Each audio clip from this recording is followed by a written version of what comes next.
নোয়াখালীর কবিরহাট উপজেলায় পতিত জমিতে তরমুজের ফলন কৃষকদের মাঝে আশার আলো জাগিয়েছে। কৃষি সম্প্রসারণ অধিদপ্তরের হিসেবে কবিরহাট উপজেলায় চাষযোগ্য জমির পরিমাণ 23,924 হেক্টর। বর্ষায় জলাবদ্ধতা আর শুষ্ক মৌসুমে মরুময়তা ও লবণাক্ততার কারণে সব জমিয়ে এক ফসলি। মাত্রাতিরিক্ত লবণাক্ততার কারণে 75,000 হেক্টর জমিতে কোনো ফসলই হয় না। এসব বন্ধা জমি নিয়ে কৃষকদের মাঝে হতাশা দেখা দেয়। গেল বছর ধানসিঁড়ি ইউনিয়নের কয়েকজন কৃষক পতিত জমি আবাদের বিষয়ে পাশের সুবর্ণচর উপজেলার কয়েকজন সফল তরমুজ চাষির সাথে অভিজ্ঞতা বিনিময় করেন। এরপর চরমণ্ডলিয়ায় 6 একর পতিত জমিতে পরীক্ষামূলকভাবে তরমুজের চাষ করেন 4 কৃষক। তাদেরকে কৃষি বিভাগ থেকে উন্নত বীজ ও বিসিআইসির স্থানীয় ডিলারের পক্ষ থেকে আনুষঙ্গিক সহযোগিতা দেয়া হয়। আমার এলাকায় কোনো চাষবাস হয় না, এখানে না হওয়াতে আমি অনেক ব্যবসায়িকভাবে ক্ষতিগ্রস্ত, এলাকার কৃষকরা ক্ষতিগ্রস্ত।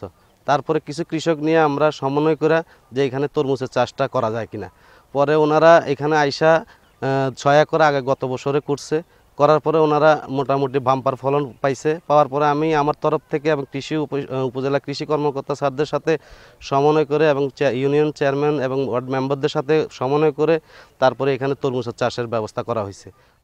পুকুরের তলদেশ গর্ত করে তোলা পানি তরমুজের ক্ষেতে ব্যবহার করেন কৃষকরা। উৎপাদিত তরমুজ বিক্রি করে 2.5 লাখ টাকা আয় হয় তাদের। গতবারের সাফল্য দেখে এবার 80 একর জমিতে তরমুজের চাষ হয়েছে। এখানে উৎপাদিত তরমুজ দেখতে সুন্দর, আকারে বড় এবং সুস্বাদু হওয়ায় স্থানীয় বাজারে বেশ চাহিদা রয়েছে। আমাদের বাড়িটা হলো সুবর্ণচর। এখন আমরা গত 1 বছর আগে এখানে চাষ করে গেছি, সামান্য জমি চয়েছি, যেমন 6-7 একর। যেমন আমরা এটাতে ইনশাল্লাহ উপকারভোগী লাভবান হয়েছি। এবছর আসি যেমন মনে করেন প্রায় 18-20 খানি জমি চাষ করতেছি। ইনশাল্লাহ আমাদের ফসলাদি খুব ভালো আছে, আল্লাহ দিলে আরও ভালো হইব। তবে পানির অভাবের কারণে আঙ্গ তরমুজে যেমন একটু সমস্যা করে গেছে। উপজেলা কৃষি কর্মকর্তা জানান, সেচ ও ঋণ সুবিধা প্রদান সহ প্রয়োজনীয় সহায়তা পেলে পতিত জমিতে তরমুজ চাষে আরও আগ্রহী হবেন কৃষক। এবার প্রায় আমার এখানে প্রায় 60 থেকে 70 একর জমিতে এবার তরমুজ আবাদ করা হয়েছে।